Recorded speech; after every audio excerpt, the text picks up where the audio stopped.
Titanic. Out of the scabbled grey granite womb she slipped away, tensing her umbilical chains and setting free the screams of friction.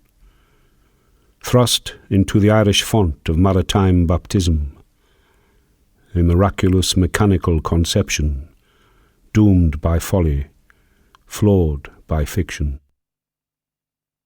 Sea-trialed and fitted out in sumptuous unbridled splendour, the White Star Lion's coal-stoked, upright, iron daughter. With furnace fired, steam straining screw she came about. Scalpel sharp she sliced her way towards Southampton water, where, neath flapping bunting, criss-crossed for leagues, brass bands played to the excited throng on the bustling quay. Stout stevedores winched aboard supplies and sundry, with tugs and lighters in attendance, like drones about a plump queen bee. All aboard! First a procession of elegant, refined ladies, with sable matching muffs and stoles, and broad bonnets to shade fair faces. Then gentlemen with tall silk hats, canes, spats, and well-groomed whiskers, accompanied by porters bearing monogrammed trunks, fine crocodile and chagrin cases. Followed by the financier, his ever-hopeful mistress, the high-ranking churchman, the enthralled engineer, the academic, the soprano, and the entrepreneur, the surgeon, the artisan, the impostor, his accomplice, the artist, the broken-hearted lover, the gambler, the actress, and the disinherited heir. All settling into their staterooms, their stations, and their berths, as bowlines free the bollards, the late arrivals embark, completing a mixed lot of humanity, voyagers of destiny, on a hope-filled, transatlantic, new century Noah's Ark. With a farewell foghorn blast, the die was cast. A piano played the beguiling notes of Beethoven's Fur-Elise. As a grey ghost she melted into the solent mist and the alluring arms of the nomad Channel breeze. First port a continental call into Cherbourg, Normandy, to impress the coutured citizens of cultured La Belle France. The air was filled with the Gallic flair of accordion and tricolore, as a chorus sang from land to ship, Bon voyage, au revoir, bonne chance. And away she ploughed a furrow through the western approaches, then scored a swathe across the Celtic Sea. As her wash faded into distant, lapping memories, she slowed over the harbour bar and sidled up to the Queenstown quay. In her shadow from all parts and paths, a medley amassed, a butcher from the Burren, a curly courtier from Connemara, a Sligo seamstress, a turf cutter from Tralee, 2 horse traders from Tip and Tullamore, and a fiddler born in Tara. And the 14 Mayo pilgrims from Lahardon and Aragoul.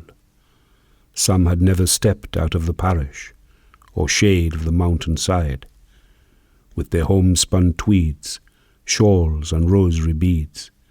They stared at the lonely horizon, their fate now on the tide.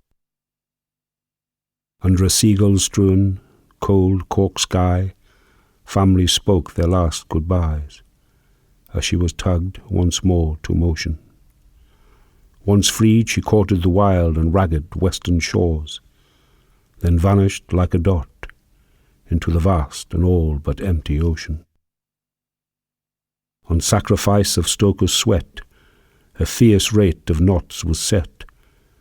Via hammered rivet, cold cork joint, engine prop and balanced keel, she pumped her heart like a humming bird, and surged headlong into a starlit gauntlet and icy trial by ordeal. Along the Labrador corridor came another newly launched, not of timber or steel, without rudder or wheel, or sail or skipper or crew, a luminous sculpted cathedral, the cold current her bold navigator, and the only master to whom she was true. Back aboard life was plush for those so flush, on the first-class merry-go-round. They exquisitely dined with fine rare wine and well-clipped company. After brandy and port, each took the sea air in a comfortable chair, with a view from their balcony. Down in the steerage canteen it was all yarns and tall tales. Some jigged, some swigged from the jug, others sat silent in prayer, dreaming of fortune, adventure, and sweethearts, as a melodeon moaned a string of camellias and the lament of an old Irish air.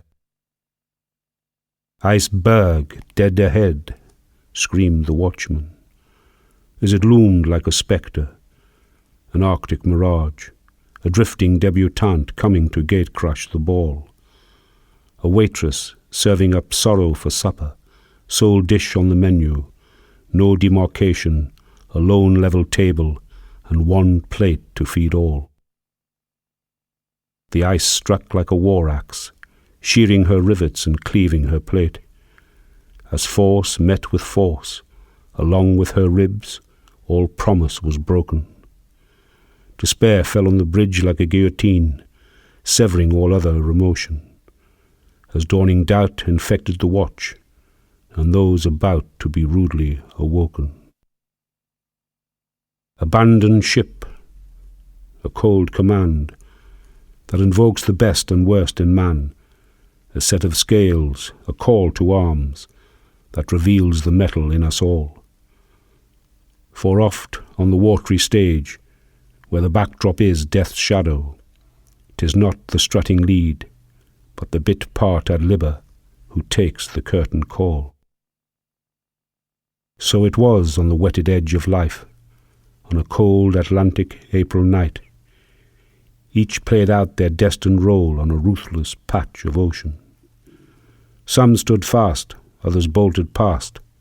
The orchestra played on, and others forfeited their very all in acts of pure devotion. The unsinkable breathed her last with a boiler blast, her 4 funnels filled with water.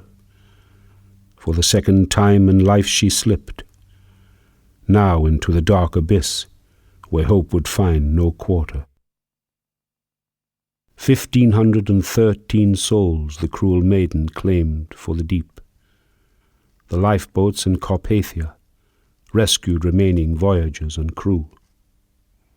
All was sunk, save the flotsam, and there a farewell love letter, signed in a hurried hand, James Flynn of cool Killoo. And the frozen flakes migrated on and melted, many teardrops, into the sad Sargasso Sea, and blessed the silver eels, returning to the rivers of the angled isles, to set the spirits free.